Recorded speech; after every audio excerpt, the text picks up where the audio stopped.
Today, we are doing a unique episode of How I Turned the Corner, as we have two special guests who are going to share with us how leaders and entrepreneurs can create meaning and purpose in their organizations. The leaders need to have a mindset of meaning, though, and that's where we're going to begin. Every job should have meaning, and Akhtar Badshah and Aaron Hurst with Purpose Mindset are going to share with us how we can shift our mindset as leaders. Akhtar and Aaron, welcome to How I Turned the Corner. Wonderful to be with you. Thank you very much, Kendra. Looking forward to the conversation. Yes, thank you. So I think, and validate this for me, I think some people think that this meaning thing and purpose thing is a trend, but I think it's a movement. I see more and more people demanding this and wanting this out of their jobs. What do you guys think? Give me your professional expertise on this. Akhtar, you want to start? So, I think the last 3 years have been quite dramatic for people, right? Every single one of us has got touched by the pandemic in different ways, but it's also given us an opportunity for reflection on who we are. It kind of highlighted our vulnerability. It highlighted our mortality. It suddenly made everybody feel that they were not immune. Whether you could be a CEO and a hard-charging individual, COVID did not spare you, or you could be somebody else and COVID did not spare you, right? So it suddenly became this environment in which people started self-reflecting as to their existence. And I think that self-reflection is going to continue. And that self-reflection is not just about your work. It is actually about how we show up for life. Because people got called into doing things that they never expected that they would ever do before. So I think that's the shift. And I think that shift has, in my mind, stickiness. Mm-hmm. What were you going to add to that, Aaron?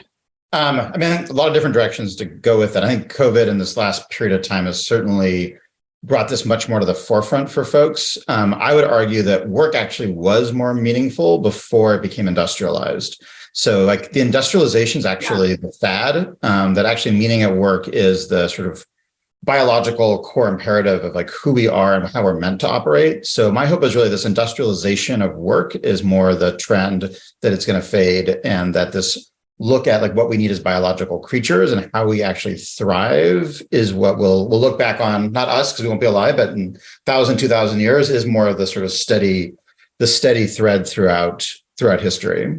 Mm-hmm. That's a great point. I hadn't thought about that, because for many, many years, we did bring our whole person into everything we did because we wasn't separated. Work and life were already all combined. Yep. And so maybe this is just a trend back to how we should be. Yeah, we created artificial boundaries and roles and try to really get people to operate like machines as much as possible to maximize output. But we got, I think, as a society, completely lost in that process. And I think what we're starting to do is find that again. So we kind of moved into work from vocation, right? Mm-hmm. People had vocations.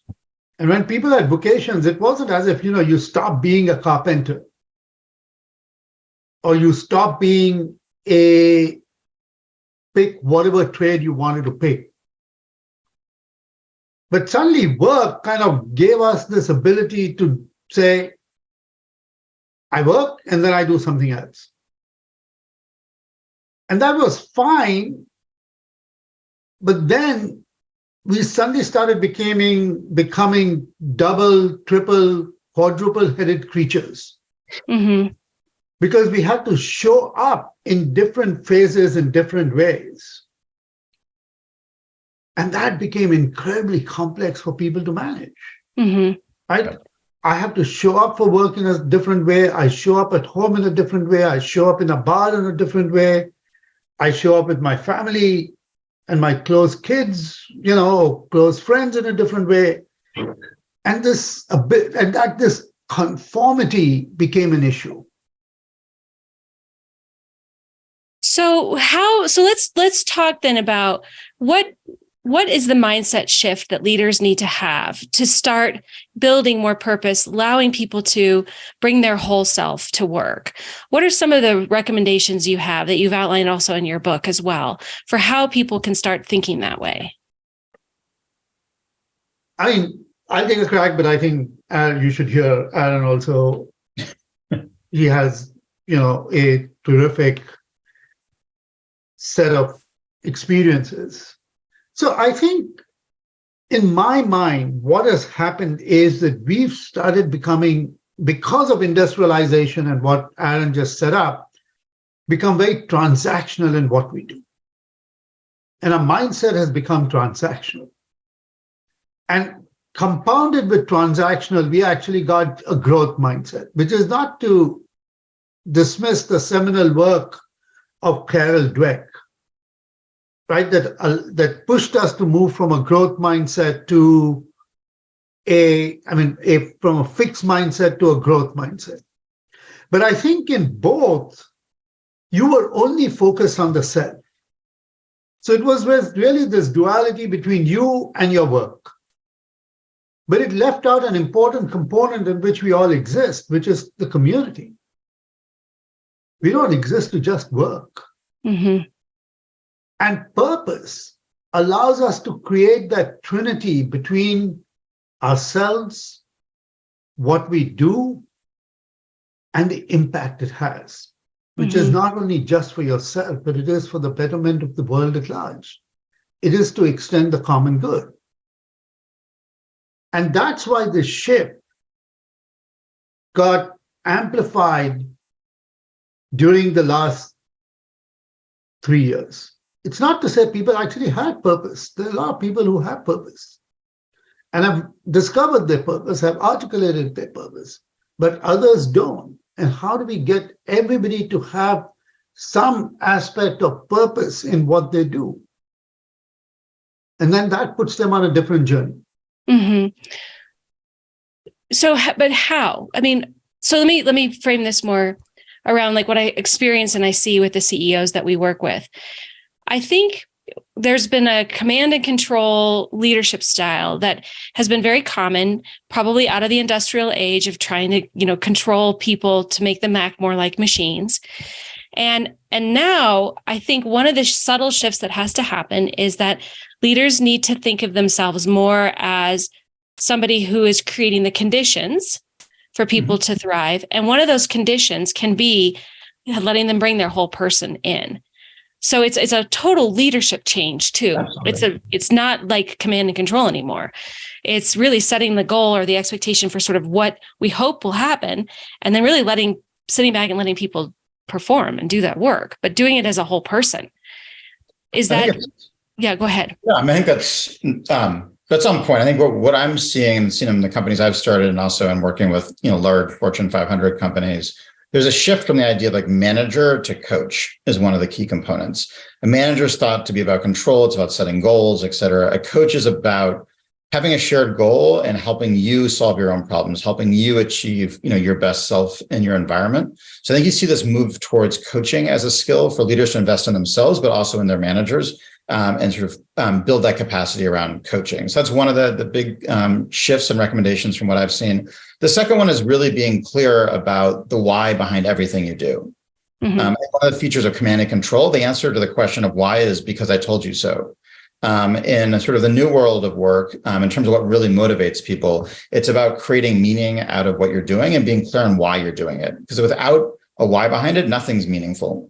And work is not very motivating. It's up to you as a leader to help coach and facilitate that definition of why, whether it's a small thing about why close that sale, or if it's a bigger why about why does our company even exist. As a leader, you need to be able to speak to those things on a regular basis and to be able to help people connect their purpose to what their team's doing, what the organization is doing. So you're constantly reconnecting them to a why, and that's what then creates the meaning for them in their job. And that's a pretty fundamentally different job than just saying that setting rules, enforcing rules is the role of a manager, the role of a leader. And it does take a pretty different skill set than we've seen in the past for leadership development. Mm-hmm. Yeah, for sure. So yeah, I oftentimes will say to people, if you have jobs in your organization that you would call a dead end job, Yeah. then you don't have the right mindset for this, because every Yeah. job should have meaning to it. No, that's right. And that's one of the things I use when I coach CEOs. One of the tips I have is like, do an audit of your organization. And if there's any job you wouldn't hire one of your kids to take, you need to get rid of that job and rethink how you do it. Because if you fundamentally wouldn't have your kid in that job, you haven't designed it to be human. You haven't designed it for real human beings to be in. It's, everyone's someone else's kid. And I'm always amazed at how when a CEO reflects on it, they realize how much of what they have in the workplace are roles that they would never want their kids in. And it causes them to reflect on, maybe there's a different way we need to do this work. Mm-hmm. That's a great way to think about it. So one tactic then, of course, is changing the way we think about, as leaders, and becoming more of those coaches instead of managers, and also then examining, the role itself, and is the work something you'd have your kids doing? What are other suggestions that you would have leaders who maybe are doing some of that, but still don't feel like let me say it this way, they can't necessarily connect the dots for people so they understand how the job is meaningful? No, absolutely. So I think, first of all, you as a leader, and I know Akhtar's done brilliant work around this, you need to know what your purpose is. That's like the starting place for all this. So if someone doesn't know fundamentally what fulfills them, what makes them tick, what is the change they want to make in the world as a human being, as an individual, everything else is going to be somewhat academic. So it's not anchored in something authentic. So the first thing I would really recommend is investing in working with a coach, going to one of the great training programs Akhtar does. There are many different solutions out there, but like, do that personal reflection work to figure out, like, what is my purpose? Out of that, it's much easier than to look at, for your organization, if you're a CEO, asking similar questions about, like, why does this company need to exist? And the simplest exercise for that, I believe, is just the 5 whys. It's just asking that question, like, why do we exist? Okay, why, until you get to the core truth of like why you need to exist. And I find that when CEOs go through that, they often have a major aha moment of realizing like the true sort of noble purpose of their organization. And that creates that beginning place for them to talk about organizational purpose. To do that well, though, they also need to be doing that individual purpose activation work for all their employees, so that every employee is clear on like what their purpose is. And then as you're thinking about like, what is the organization's purpose? I mean, ideally, you're doing that with your employees and you're all asking those questions. You're all workshopping that together so that when you come to a definition around purpose, it's not like the Wizard of Oz comes out from behind the cape and introduces the purpose. It's that there's this collective authoring and buy-in into that process. And I've done that work with a lot of companies. And it's when you have that kind of ambassador-based program and you engage stakeholders in that process, you get something that's not just held by you as the leader, but it's truly held by the community, by the stakeholders of the organization. That's really cool. Yeah, go ahead, Akhtar. No, so I mean, this is the work that I've been doing now with 50 plus organizations around the world, like Fortune 500 companies, CEOs, young people, academic institutions, government agencies, nonprofit organizations. And the first thing I want people is to step back from work. Who are you? Why do you exist? So stop worrying about work. Because what the challenge we all have is that we have not discovered and articulated our personal purpose. And we suddenly somehow have this figment of an imagination as to what our work's purpose should be. And then we are constantly chasing our tail. Because work is not going to give you full purpose. It's work. You don't live just to work. You live for yourself, you live for your family, you live for your community, and then you live for your work. And don't you think, though, that work can also be that thing that provides this? Yes. Hold on. So now You've got these 4 rings, right? There's yourself, there's your family, your community, and your work. Now you have to figure out how to get purpose in all of the 4. So it's not that your work is going to provide you with complete purpose, but if you've now discovered your own purpose, you are now on that trajectory of saying, this is how I will get purpose from each of these. The work that we do with organizations is to articulate individual purpose. through articulating an individual purpose, we actually come up with a collective purpose for the company, for the organization, and we've crafted purpose statements for the company. And then we make connections between individual purpose and work purpose. And we are very careful to tell people that there cannot be alignment. Because if you're fully aligned, then you're a robot. Right? Because you have now decided that you're not going to get purpose from anything else except work. Mm-hmm. So we kind of break that down. And what we find with 4,000 people that have gone through our exercise, they all get this aha moment. That they've not crafted a purpose statement for themselves. They've not figured out how to kind of shift that thinking. That meaning and contentment comes from everything that we do. Right? How do we, coming back to this notion of how do you show up for life in everything? And that once you've got that realization, then you will figure out ways in which there are alignments and connections between your work and your purpose. And then it's the manager's job, it's the organization's job to help that connections to continue to solidify. And that work we do. But I also want people to recognize that just don't expect that work is going to be all fulfilling. Mm-hmm. It's work. I don't like paying bills. I have to pay bills. There is no fulfillment in paying bills. Right? Right. Depends on the person, Akhtar. Some days it's fun. I don't really mind paying taxes, actually. It means I've been profitable. So, Hold on. I did not say I don't mind. I mind. I did not say that. My wife gets fulfillment in paying bills. She loves it. Right? So let her do it. Right.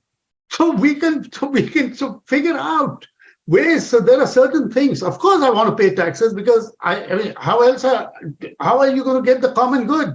If nobody pays taxes, there is no common good. So absolutely. But all I'm trying to say is work involves a lot of things.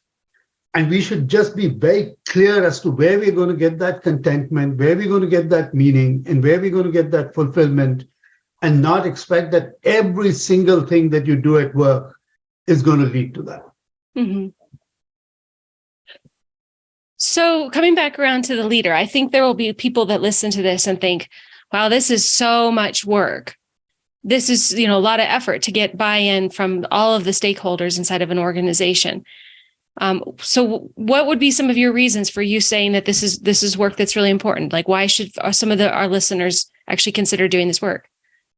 I think the data is pretty clear from the standpoint of like the retention of employees and how critical it is to retain employees, that they have a sense of meaning and purpose. To be an employer of choice, to be able to attract the top talent, it's critically important. We've seen it in looking at profitability. There's been studies showing that those that are purpose-driven see higher sustained results as an organization. So every single thing that we've seen measured points to this as a transformational change. And it's actually not that much work. I think what Akhtar is describing are like a couple of workshops. And if you get in a couple of workshops, dramatically change the engagement and fulfillment of your employees and their commitment to the organization and re-energize yourself, it's probably one of the highest ROI things you can do as a leader, I would imagine. I mean, we've done it now with senior executives in Fortune 500 companies. We've done it with CEOs of companies. We've done it with academic leaders. I had a provost of an educational institution got 11 deans together to go through this workshop, which I actually only run it in 2 hours. And my full workshop is a 6-hour workshop in which you get everything. So in 2 hours, when they walked out, when this dean of the business school walked in, he walked in like that and sat down. And for our listeners, their arms are crossed, just because you might see this. It's on YouTube. After the workshop was over, he could not join us for dinner because it was out of state, and I traveled there because it was their wedding anniversary. And he called up the provost and said, my dinner with my wife, all I did was talk about this workshop. It has been wife. so transformational. So we're not asking people to do rocket science. We get 40, 50, 60 people in a room.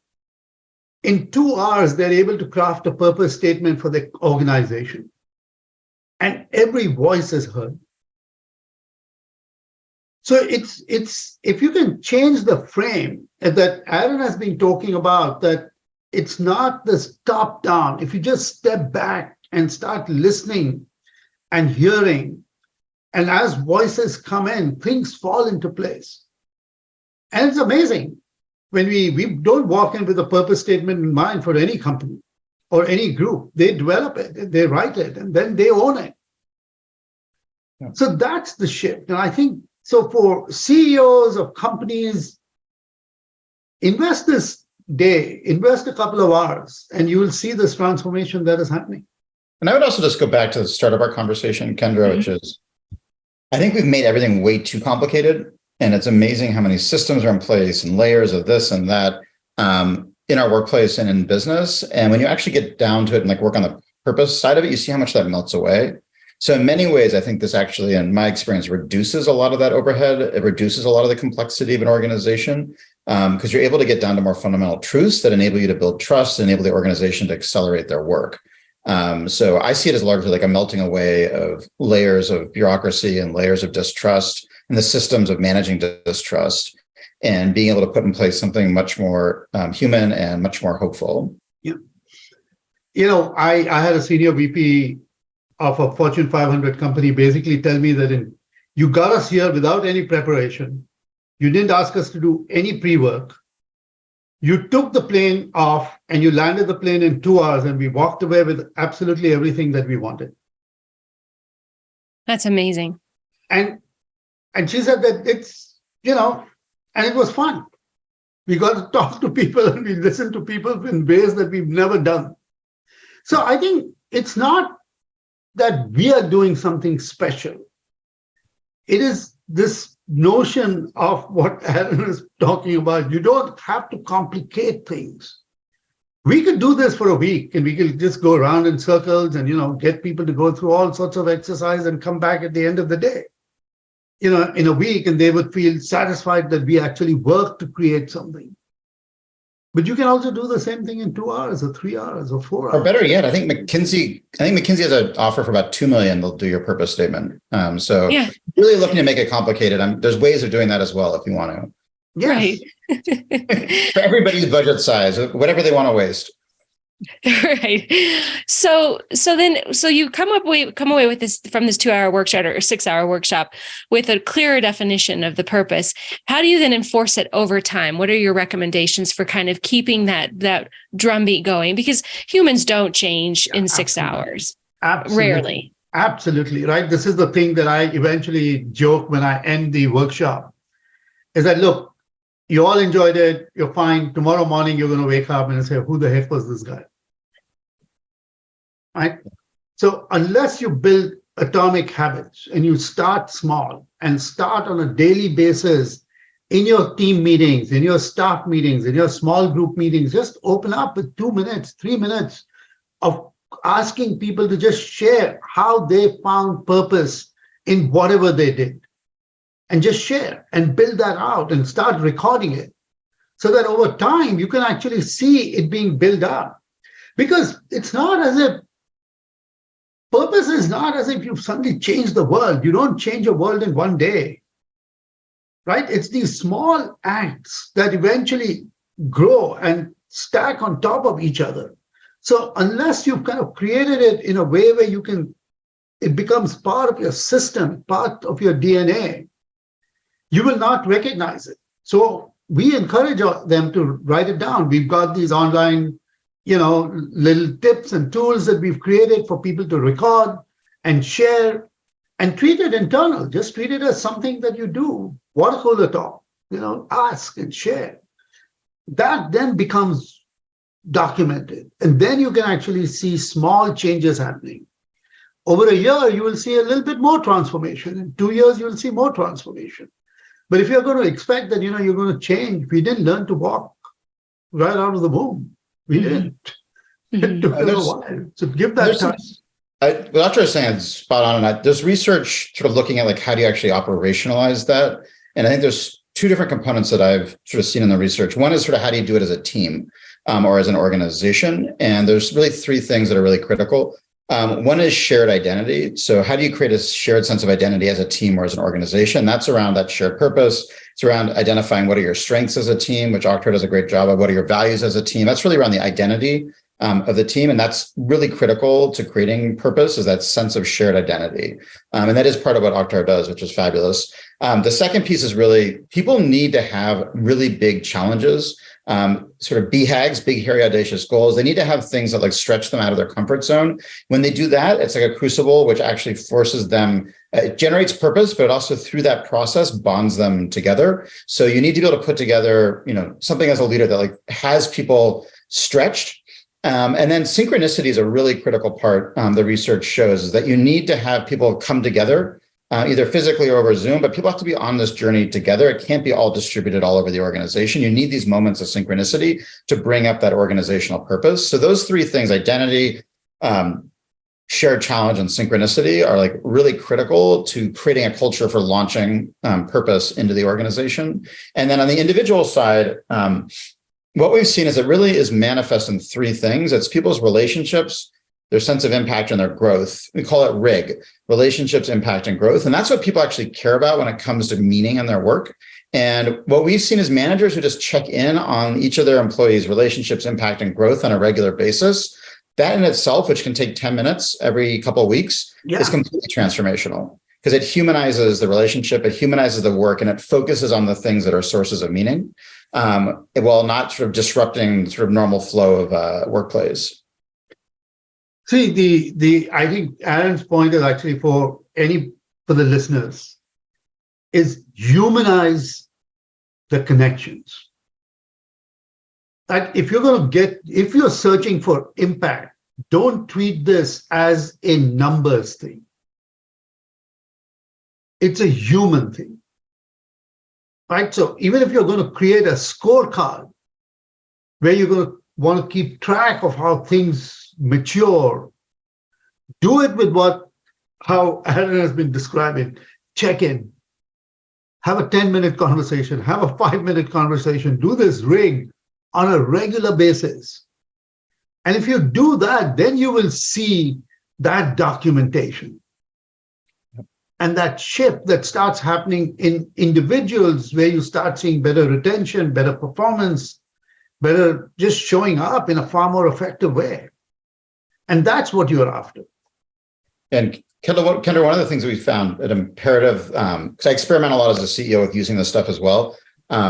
We used RIG, the relationships, impact, and growth, like throughout the entire employee life cycle. So starting with a job description. So when we write a job description, we think about like, what are the relationships you're going to have? What's the impact you're going to make? How could you grow? And actually build that explicitly into the job description. We build it into the goals. We build it into the performance reviews. We build it into the overall organizational assessment as well. So it just continuously reinforces these three areas that are simple and human and people remember. And it's amazing how that just changes the conversation about work, just focusing on those three simple things. I do feel, though, that, and I know this is obvious to the three of us, but if the leader is not 100% committed to this and encouraging this and expecting this of his own or her own team, it's just not going to carry through. It can be that, I experienced this a little bit at IBM when I was at IBM, and that a lot of us wanted to believe that we were behind a cause or behind something bigger than ourselves in that meaning. We didn't call it that then. This was back in 2007, so didn't know that word then apparently, but it was cause. But the leadership team was like, just go make money. That was the strategy, make money. And so I think about those days and how incongruent that was. We at the rank and file were wanting one thing, but the leadership team was wanting another. And it was just impossible to have any movement with that. I think you need to, if there's a CEO that doesn't want to change, like we can talk to them for 20 hours straight and it's not going to make any difference. Like I think there's a laggard in this. Kendra, I think about it similar to digital transformation, because I did a lot of work in digital transformation with organizations, and it's a change management process. And being able to fundamentally think about it that way is really important to be able to understand how you're going to actually make it happen. It's not something that you can just like snap your fingers. Like you can certainly have that starting place, which, Akhtar is talking about, but to actually create this change, it does require a change management process. And I like the ADKAR model. I don't know if you know ADKAR. It's a great acronym for, I think it's awareness. Like, are they aware that this is something they should do? Do they have the desire? Do they actually want to make the change? Do they have the knowledge of what's necessary to do it? Have they taken action? And then is it reinforced, right? And that's sort of the cycle for change management. I think what you're describing is a lot of people, I think almost every CEO now has the A. There's an awareness that this is something. The desire, I would say, is like a smaller subset of that, a much smaller subset than of those that have the knowledge, a much smaller subset of those that are taking action, and then almost none of them are reinforcing. So sort of see a breakdown in how that change management is happening. But in general, like what I've seen is there's CEOs who are just adamantly against it. There are CEOs that are for it, but don't have the tools to do it and they need help. And then there's those that just sort of intuitively are doing it on their own. And I think it's that middle group where we need to put the most energy. It's like they want it, but they don't know how. The ones that really just don't want it, like I think it's a waste of everybody's time to try to convert them. They're not, it's not where to put the energy. There's enough people who want to do it who just don't know how. See, Kendra, you started off this conversation by using a very interesting word, that are we at a movement, at a juncture where this is going to become a movement? Movements are never started by leaders. Right. Movement doesn't happen. I mean, it needs collective action. So I think we should stop focusing on leaders. Seriously, the work that we do energizes everybody. Somebody can make the move happen. Somebody can push. And of course, the company has to earn money. And at the end of the day, none of this matters if the company shuts down because it's gone into a loss. So people also have to recognize that reality, that they have to show up in a way which is why I keep saying that, look, work is work. There is only so much of fulfillment you can get through what you do. So try and focus on that. Figure out the areas where you can get that fulfillment, but don't expect that everything it's not your boss is not going to be, if you miss your numbers, you miss your numbers. Or there might be reasons and you can have a conversation, but that doesn't change. So how do you rethink and how do you actually, as an individuals, including the person who's heading the company, reframe their own existence? That why and the 5 whys, and then come up and say, where all can I get fulfilled? Some is going to come from work, some is going to come from community, some is going to come from family, some is going to come from yourself. And focus on all 4 and build these small habits. Take ownership. And there are people who will not want to move, and that's fine. Mm-hmm, right. And like I mentioned before we started the podcast too, I think that's the result of this people revolution, is that there will be the leaders and the rank and file, or I never know the right way to describe those of us. Anyway, the rest of the world, I guess, but there will be those that just run with this and make it happen and are going to demand it of the leaders. And when the leaders don't want to shift, I think there's a lot of options where people now are going to move on. I didn't mention this to you guys before, but we work also with job seekers and help them navigate a job search. And the results and the things and the statistics around that are just staggering. 80% of the population, the US population, are looking for a job. They hate their job. 80% hate their job. Who is winning? I always think, like, who's benefiting from people hating their job?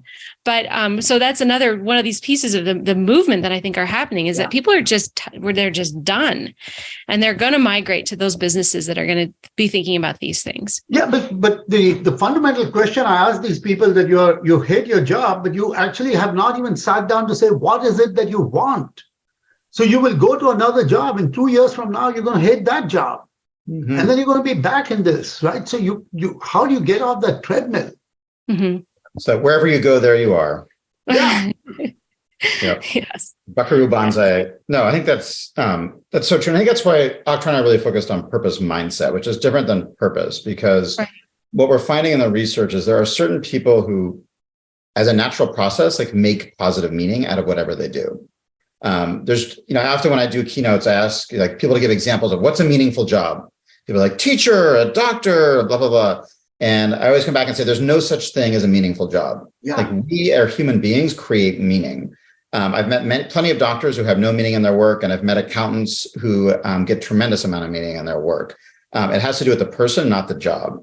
And that there are certain people who process their lives through a lens in which they're creating meaning and they're finding positive value out of it. And there's people, no matter what they do, they are not finding meaning in it. And I really came to that realization as a manager. I was given a 20-person team when I was 25 years old at a tech startup. It was an engineering team and design team. And one of the things that really struck me was that a bunch of people thought I was a great leader. They worked really well. They were happy, blah, blah, blah. And there were others who just thought I was like the biggest jerk on the planet and hated me and thought their job sucked. And yet it was the same job, same leader, same company. Like the only variable that shifted was them.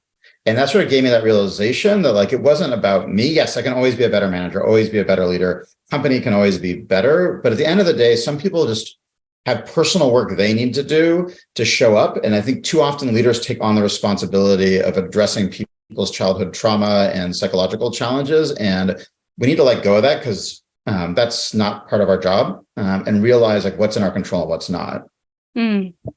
Yeah, that's an interesting point. And I see that as well. We do a lot of coaching around that sort of mindset shift, and really actually even tying it back to some of the neuroscience that's come out in the last few years around what's even happening inside the brain that causes us to kind of, I call it like a jammed zipper. You just can't like unjam yourself from negative thinking. But there are ways to actually intercept that. And so it's fascinating to see that. Yeah, because all of us have ants, right? Automatic negative thoughts. Sure. You just start off with ants. And then you're stuck. Then you've got that stuck zipper. Right? Yeah. And so how do you overcome? Every single person has automatic negative thoughts, but you've got to figure out a way to overcome that. And that takes small steps, right? The challenge happens is that we want to move from here to there immediately instead of going from here to here to here to here, and that will get us there. And I think if we can get people that confidence, that self-confidence, that who you are with your strengths and your values are important. And everybody should recognize and appreciate that and value that. And people that are managing should they should figure out a way to best utilize it. But it is a two-way street. If somebody wants to be unstuck, they're unstuck. They're not going to get if they're stuck, they're stuck. So to kind of close out this then, John Wood is another former colleague of yours at Microsoft, right? Yes. So he has more of a maybe tactical approach to creating purpose inside of an organization. Maybe that's not a fair way to say it, but he'll say and find ways that you can build purpose in the organization by sometimes with the activities that you're even doing and the organizations you're benefiting. And I think what you guys are really, what you're saying is that the purpose really starts, that mindset starts here, and then it can be expanded out. And some of the activities that can be done are along the lines of what he recommends. Yeah, it tends to be. Yeah, go ahead, Akhtar. No, absolutely. Right. So when I wrote my book, I was actually trying to understand why in a company like Microsoft, which is cutthroat, right? It's absolutely a cutthroat environment. There was a large group of people that found purpose. And they found purpose because Microsoft created an environment through its employee giving program, which is where John Wood benefited from, that it allowed them to do that. But after having written that book and having seen this transformation, right? So this book by David Brooks, The Second Mountain, I'm kind of looking and said, why do we need to climb two mountains? Why can't we fulfill with one mountain? right? So why is our work separated out from everything else that we do? So now I've got to climb 2 mountains instead of one. So this notion of actually thinking about purpose as being the mindset. Purpose is not philanthropy. Purpose is not charity. Purpose is not about giving back. Right? Purpose is about how you show up. I mean, I was at this conference for the Gates Foundation, and they basically started off by saying, how we can be generous and give back. And I said, you only give back if you've taken something.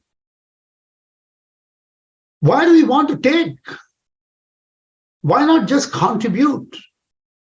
There was a stunned silence in the room and the whole conversation, because it was the first question they asked and the first answer I gave was this.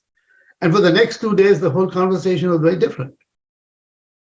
Because it was no longer about giving back. It was actually about showing up. Mm. So I'm essentially urging people to kind of say, this is you. It is about you. Change from within. And if all of us change from within, then we're not climbing these 2 mountains. We're climbing this one journey. We are on this journey together. Whether it's for our work, whether it's for our community, for our family and individual, then things start shifting. And if everybody shifts, then what you do at work changes. Mm-hmm. That's wonderful. I think that's absolutely important. I've known John for 20 plus years. We're both Draper Richards fellows in the first class. And I think his work around the world is absolutely tremendous and made such an impact. I do think, though, like that approach to purpose specifically is a little antiquated. Yeah. I think it's very much about activities and externalizing the need versus actually doing the internal work that people need to do. And we've seen that like over and over again. Often the people, for example, like when we've studied companies that do the most volunteering at companies are often the ones that report the least meaning in their work, and they continue to report no meaning in their work. They actually, volunteering is part of reinforcing this message that like doing good or being like authentic is something you do as a side dish, not as your entree. And often is challenging. And I think there's plenty of examples where it's worked in every single different direction. But if people aren't doing the personal work, like the activities are great because you can put them in your annual report, they look good. You can check the box. But if you're not doing activities that are truly about internal development, and figuring out who you are, they don't generally make much of an impact beyond, a couple of days. I think Aaron said this thing wonderfully. Do you want your kids to do this? And if the answer is no, which means you also don't want to do it. Right? Mm-hmm. So show up in the way you want to show up. And don't, it's not about being a horrible person at work and then going and saying, okay, I'm going to go volunteer and be nice. And then, I'll go back and be a horrible person again the next day. And then I'll go back and volunteer again. That's not what we are saying. Just be a kind person. Just be kind. Kind to yourself first. Yeah. That's wonderful. Well, I think that's a perfect place for us to end, actually. This conversation, I think, could go on for hours. I thank you so much for sharing your insight. And I love that we were able to bring this into the individual responsibility too, not just the perspective of the leaders, but of really all of us to bring purpose into our lives. So thank you for that, Jem. Thank you. It was a really fun conversation and love the work you're doing. And it's great just to bring all this to leaders and challenge them to think about, how they could show up bigger for themselves and for their teams. Yes. Thank you so much.